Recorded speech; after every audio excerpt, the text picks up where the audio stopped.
हरिओम प्रिय दर्शकों, आप सबका स्वागत है हमारे YouTube चैनल में। 18 साल बाद राहु का तूफान मृत अवस्था से उठकर जीवित अवस्था में आ चुका है।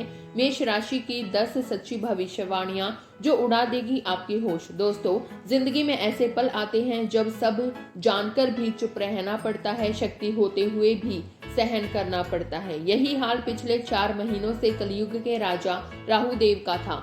एक तरफ यह अपने मूल त्रिकोण राशि में पहुंचे वो घर जिसे शनि का घर कहा जाता है और जिसे राहु अपना साम्राज्य मानता है, लेकिन फिर भी यह ग्रह जो इच्छाओं का राजा है वो असहाय क्यों? क्योंकि 4 महीनों से राहु मृत अवस्था में था। शक्ति होते हुए भी असर दिखाने की क्षमता इनके पास नहीं थी, लेकिन अब वक्त करवट बदल चुका है। 2 सितंबर से कहानी बदल चुकी है। वो राहु जो अब तक सोया हुआ था अब जाग चुका है। और दोस्तों, बाकी ग्रहों को हम हवा या झोंका कहते हैं, लेकिन राहु तो तूफान है और अब यह तूफान उठता है तो सब कुछ बदल देता है। तो सवाल यह है, जब यह जागृत हुआ तो मेष राशि के जीवन में कैसा तूफान लाया, आपकी सफलता को कहां तक ले जाएगा, यही जानने के लिए हम आज पूरी ज्योतिषीय विवेचना करेंगे। शुरुआत से समझते हैं। 18 मई 2025 की बात है। रात 7:35 पर यही राहु देव मेष राशि के 12वें घर से वक्री चाल में चलते हुए एक घर पीछे आए और अब यह जिस स्थान पर पहुंचे हैं वह है शनि का घर। 11 नंबर की राशि। यह स्थान इच्छाओं की पूर्ति का माना जाता है और राहु स्वयं एक ऐसा ग्रह है जो इच्छाओं को तीव्र करता है। मतलब आपकी इच्छाएं भी बढ़ी और उनकी पूर्ति की परिस्थिति भी बन रही है। याद रखिए, राहु 18 साल बाद किसी स्थान पर आता है तो यह संयोग साधारण नहीं होता, लेकिन समस्या यह है कि यह ग्रह जिस डिग्री पर था वह था मृत अवस्था का स्थान। ज्योतिष के अनुसार जब कोई ग्रह 24 डिग्री से 30 डिग्री के बीच होता है तो उसकी शक्ति कम हो जाती है और राहु भी इसी अवस्था में था। लेकिन दोस्तों, यह स्थिति ज्यादा दिन रहने वाली नहीं थी, क्योंकि राहु वक्री चाल में था और 2 सितंबर को यह 24 डिग्री से नीचे जाकर 23 डिग्री पर आ चुका है। यही वह क्षण था जब मृत अवस्था खत्म हुई और राहु जाग उठा।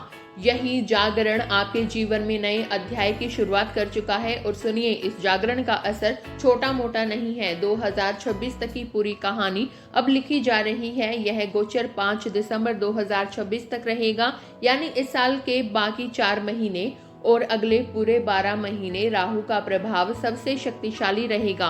और खास बात यह है कि यह राहु 11वें भाव में बैठकर आपके जीवन में कुछ ऐसे परिवर्तन लाने वाला है जो सिर्फ सफलता नहीं बल्कि सफलता की विशालता देंगे।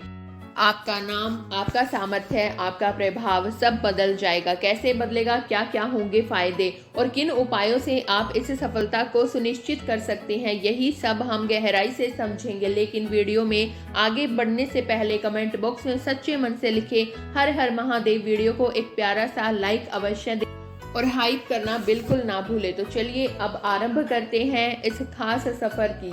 राहु के जीवित अवस्था में आने की वो 10 सच्ची भविष्यवाणियां। नंबर 1, मेष राशि के लिए सबसे महत्वपूर्ण संदेश क्या कहती है, ध्यान से सुनिए मित्रों।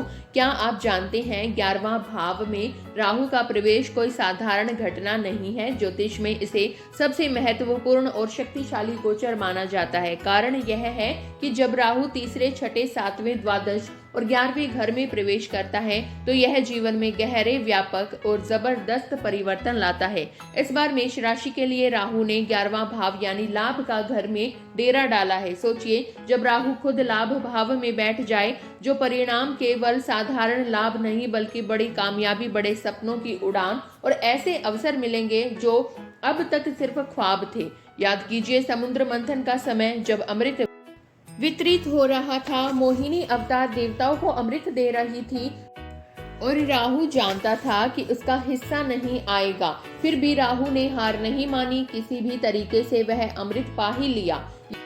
यही है राहु की सबसे बड़ी खासियत, हर हाल में मंजिल तक पहुंचने की अदम्य शक्ति। अब वही राहु आपकी कुंडली के लाभ भाव में बैठ चुका है। मतलब जो काम महीनों से पेंडिंग थे, बार बार रुके थे या डिले हो रही थी, अब वे रफ्तार और तेजी आ जाएगी। यह समय ऐसा है जब मेष राशि वाले किसी बड़े लक्ष्य, महत्वाकांक्षी प्रोजेक्ट या महत्वपूर्ण अवसर से जुड़ेंगे।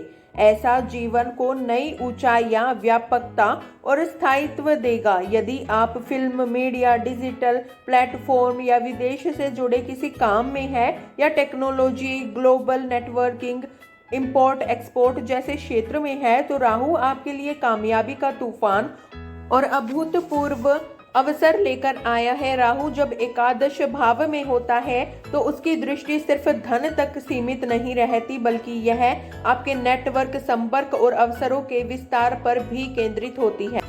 आपके संपर्कों से ऐसे अवसर मिलेंगे जो आपकी कल्पना से भी अधिक विशाल और लाभकारी होंगे। राहु साधारण उपलब्धि नहीं देगा, बल्कि ऐसा विशाल और आश्चर्यजनक लाभ देगा जो आपको भी चौंका देगा। बस ध्यान रखिए, यह समय सिर्फ योजना बनाने का नहीं, बल्कि तत्काल और साहसिक कार्यवाही का है, क्योंकि राहु ने इस गोचर का प्रभाव अगले लंबे समय तक रहेगा और जो लोग इस दौरान खुद को साबित करेंगे वही सबसे आगे रहेंगे और स्थायी सफलता पाएंगे। नंबर 2, दोस्तों ध्यान दीजिए, राहु की तीनों दृष्टि अब आपके जीवन पर स्पष्ट प्रभाव डालने वाली है। इनमें से प्रथम दृष्टि सीधे आपके तीसरे भाव पर पड़ रही है। तीसरा भाव वह क्षेत्र है जो यात्राओं, संचार, अनुबंधों, छोटे प्रयासों और दैनिक गतिविधियों का प्रतीक होता है। इसका अर्थ है कि जो भी पुरानी रुकावटें, बाधाएं या अधूरे काम आपके रास्ते में खड़े थे, उन पर अब तेजी से काम होगा और आप धीरे धीरे उन समस्याओं से बाहर निकल पाएंगे। यह प्रभाव केवल सतही लाभ नहीं देगा, जैसा कि ज्योतिष कहता है, यह अष्टम भाव से अष्टम प्रभाव जैसा गहरा परिवर्तन लेकर आता है। मतलब वह जंजीर जो लंबे समय से आपके पैरों में जकड़ी हुई थी, टूटने लगेंगी। आप जीवन के नए, सुखद, स्थिर और लाभकारी आयाम में कदम रख पाएंगे। राहु का एकमात्र लक्ष्य साफ है, अमृत तक पहुंचना। और जब राहु इस प्रकार की दृष्टि डालता है तो यह न केवल आपका मनोबल बढ़ाता है, बल्कि व्यवहारिक सहारा और मार्गदर्शन भी देता है, ताकि आप अपने बड़े लक्ष्यों की ओर तेजी से बढ़ सके। इस समय नवीन एग्रीमेंट, छोटे छोटे लाभकारी सौदे और फायदे वाली यात्राएं संभव है। यही यात्राएं आपके जीवन में नई संभावनाओं और लाभ के द्वार खोल सकती है। साथ ही छोटे भाई बहन, नजदीकी रिश्तेदार या सहयोगी आपके लिए विशेष अवसर ला सकते हैं। संक्षेप में कहें तो प्रथम दृष्टि आपके जीवन को ठहराव वाली समस्याओं को तोड़कर आपको आगे बढ़ने का मार्ग दे रही है। तैयार रहिए और मौका सही तरीके से पकड़िए, क्योंकि राहु अब आपको उस मंजिल तक पहुंचाने का संकल्प ले लिए खड़ा है जहां आपके प्रयास और धैर्य का फल निश्चित रूप से मिलेगा और सफलता आपके कदम चूमेगी। नंबर 3, अब बात करते हैं राहु की 7वीं दृष्टि की, जो सीधे प्रभाव डाल रही है आपके पंचम भाव पर। पंचम भाव केवल आपकी संतान, शिक्षा, ज्ञान और मानसिक संतुलन का प्रतीक नहीं है, बल्कि यह आपके जीवन के सृजनात्मक और मानसिक विकास का भी केंद्र माना जाता है। इस समय आपको अपनी संतान से जुड़े महत्वपूर्ण कदम उठाने होंगे, चाहे उनकी पढ़ाई, करियर या समग्र विकास हो। राहु की दृष्टि अब रुकावट नहीं लाएगी, क्योंकि राहु अब अपने मित्र की राशि में स्थित है, न कि शत्रु की। पहले गुरु की राशि में होने के कारण अवरोध और भ्रम बने रहते थे, लेकिन अब राहु का फोकस स्पष्ट और लक्ष्योन्मुख है। जैसे समुद्र मंथन में राहु का उद्देश्य केवल अमृत तक पहुंचना था, वैसे ही अब यह दृष्टि आपके जीवन में लक्ष्यों पर स्थिरता और स्पष्टता लाएगी। विद्यार्थियों के लिए यह गोचर बेहद शुभ है। पढ़ाई में एकाग्रता बढ़ेगी, नया ज्ञान और नई स्किल सीखने का सुनहरा समय रहेगा। यदि आप किसी नए कोर्स, प्रतियोगी परीक्षा या क्रिएटिव फील्ड में कदम रख रहे हैं, तो यह समय आपको मजबूत आधार और सफलता की दिशा देगा। ध्यान रहे, पंचम भाव केवल शिक्षा का नहीं, बल्कि शेयर मार्केट, ट्रेडिंग और स्पेक्यूलेशन का भी भाव है। राहु इन क्षेत्रों में विशेष प्रभाव डालता है। यदि आपका काम निवेश, ट्रेडिंग या स्पेकुलेशन से जुड़ा है तो यह समय आपको अत्यधिक लाभ और आश्चर्यजनक अवसर दे सकता है। बस ध्यान रहे, सही रणनीति, धैर्य और सतत प्रयास सफलता की कुंजी है। जो इस समय बुद्धिमानी और लगन से आगे बढ़ेंगे वे ही इस गोचर के वास्तविक लाभ को प्राप्त कर पाएंगे। नंबर 4, अब आते हैं राहु की अंतिम दृष्टि यानी उसकी 9वीं दृष्टि, और यह दृष्टि सीधे आपके सप्तम भाव पर पड़ रही है। ध्यान से समझिए, सप्तम भाव केवल जीवन साथी का नहीं है बल्कि इसे कर्म क्षेत्र भी माना जाता है, क्योंकि यह दशम से दशम है, यानी इसका सीधा संबंध आपके करियर, व्यवसाय और प्रोफेशनल जीवन से भी है। सोचिए, राहु अपनी शक्ति से सप्तम भाव को देख रहा है। ऊपर से यह भाव शुक्र की राशि में स्थित है और शुक्राचार्य और राहु का पुराना याराना इस समय भी कायम है। दोनों दानवों की श्रेणी में आते हैं और लक्ष्य तक पहुंचना ही इनका उद्देश्य है। जब राहु और शुक्र की ऊर्जा मिलती है तो परिणाम केवल साधारण नहीं रहते बल्कि असाधारण, चौंकाने वाले और लाभकारी होते हैं। इस दृष्टि का सबसे बड़ा प्रभाव आपके बिजनेस, व्यापार और करियर पर दिखाई देगा। नए कॉन्ट्रैक्ट, बड़े क्लाइंट और महत्वपूर्ण डील्स के स्पष्ट संकेत मिल सकते हैं। यदि आप नौकरी में हैं तो यह समय आपको नई पोजीशन, प्रमोशन या सुनहरे अवसर की ओर ले जाएगा,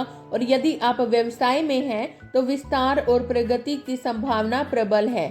कई लोग इस दौरान अपने व्यावसायिक जीवन की नई शुरुआत भी कर सकते हैं। साथ ही सप्तम भाव विवाह का भी घर है। जिनके शादी में अड़चनें आई थी या लंबे समय से रिश्ते अटके हुए थे, अब राहु की दृष्टि उन अड़चनों को तोड़कर विवाह और संबंधों में स्थिरता ला सकती है। संक्षेप में कहें, यह गोचर आपके जीवन में व्यवसायिक और व्यक्तिगत सफलता के नए दरवाजे खोलने वाला है। नंबर 5, दोस्तों, एक बात हमेशा याद रखिए, राहु जहां भी जाता है वहां भय और भ्रम की छाया अवश्य लेकर आता है। उनकी दृष्टि जिन भावों पर पड़ती है वहां कभी कभी असामंजस्य और अस्थिरता की स्थिति बन सकती है, लेकिन इसका अर्थ यह बिल्कुल नहीं है कि आपको रुकना है। सबसे बड़ा मंत्र है भय और भ्रम से ऊपर उठकर सकारात्मक मानसिकता के साथ आगे बढ़ना। यकीन मानिए, यह राहु का गोचर केवल बदलाव ही नहीं लाएगा बल्कि आपके लिए बड़ी इनकम और विशाल लाभ के द्वार भी खोलेगा। और अब यह पूरी तरह इस बात पर निर्भर करता है कि आप इस मौके को कितनी समझदारी और धैर्य से इस्तेमाल करते हैं। इसे एक कुएं की तरह समझिए जिसमें असीमित जल है, लेकिन उससे कितना पानी निकाल पाएंगे यह सिर्फ और सिर्फ आपकी मेहनत, लगन और सतत प्रयास पर आधारित होगा। राहु की 3 मानसिकताएं हमेशा याद रखनी चाहिए। पहली, लक्ष्य बनाना, चाहे करियर हो या धन, बिना लक्ष्य के राहु आपको दिशा नहीं देगा।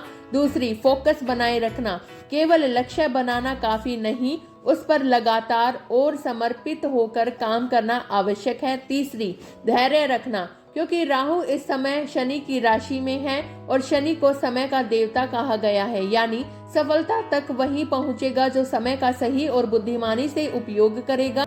सही मायनों में देखा जाए तो यह राहु का गोचर अभी से लेकर 5 दिसंबर 2026 तक आपके जीवन में नई ऊंचाई, विशाल अवसर और अभूतपूर्व सफलता का तूफान लेकर आएगा। यह अवधि आपके लिए परिवर्तन और प्रगति का स्वर्णिम अध्याय साबित हो सकती है। अब बात करते हैं उपायों की, ताकि राहु की सकारात्मक ऊर्जा और अधिक प्रभावशाली हो और नकारात्मक असर पूरी तरह समाप्त हो जाए। घर में समय समय पर सकारात्मक धुआं उत्पन्न करें, जैसे धूप, लोबान या गूगल जलाना। पुराने जमाने में गांवों में गोबर के कंडे जलाकर उसमें धनी डालने का जो रिवाज था उसका उद्देश्य भी यही था, घर की नकारात्मक ऊर्जा को दूर करना और वातावरण को शुद्ध करना। इसके अतिरिक्त यदि संभव हो तो पवित्र गंगा स्नान अवश्य करें। यह न केवल राहु को प्रसन्न करता है बल्कि आपके जीवन से बड़ी रुकावटों और बाधाओं को दूर करके स्थिरता लाता है। याद रखिए,